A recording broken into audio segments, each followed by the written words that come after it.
अकबर बीरबल की कहानी। खाने के बाद लेटना। दोपहर का समय था।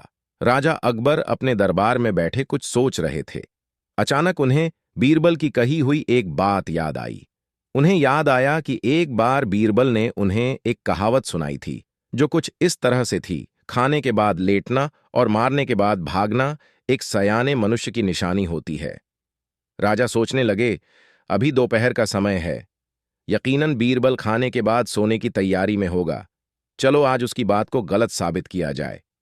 यह सोचकर उन्होंने एक सेवक को आदेश दिया कि इसी वक्त बीरबल को दरबार में उपस्थित होने का संदेश दिया जाए।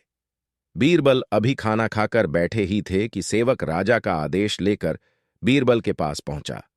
बीरबल आदेश के पीछे छिपे राजा की मंशा भली भांति समझ गए। उन्होंने सेवक से कहा, तुम थोड़ी देर रुको, मैं कपड़े बदलकर तुम्हारे साथ ही चलता हूं। अंदर जाकर बीरबल ने अपने लिए एक तंग पजामा चुना। पजामा तंग था तो उसे पहनने के लिए उन्हें बिस्तर पर लेटना पड़ा।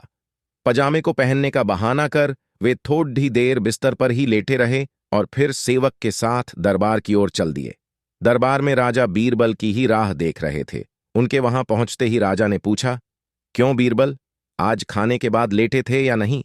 बीरबल ने जवाब दिया, जी महाराज, जरूर लेटा था। यह सुनकर राजा को बहुत गुस्सा आया। उन्होंने बीरबल से पूछा, इसका मतलब यह है कि तुमने मेरे आदेश का असम्मान किया। तुम उसी समय मेरे सामने क्यों उपस्थित नहीं हुए? इसके लिए मैं तुम्हें सजा देता हूं। बीरबल ने तुरंत जवाब दिया, महाराज, ये सच है कि मैं थोड़ी देर लेटा था, लेकिन मैंने आपके आदेश की अवहेलना नहीं की है। आपको मुझ पर यकीन न हो तो आप सेवक से इस बारे में पूछ सकते हैं। हाँ, ये अलग बात है कि मुझे इस तंग पजामे को पहनने के लिए बिस्तर पर लेटना पड़ा था। बीरबल की इस बात को सुनकर अकबर हंसे बिना रह न सके और उन्होंने बीरबल को दरबार से जाने दिया। कहानी से सीख। इस कहानी से हमें यह सीखने को मिलता है कि परिस्थिति को भांपते हुए हमारे द्वारा उठाया गया एक कदम हमें अनेक मुसीबतों से बचा सकता है।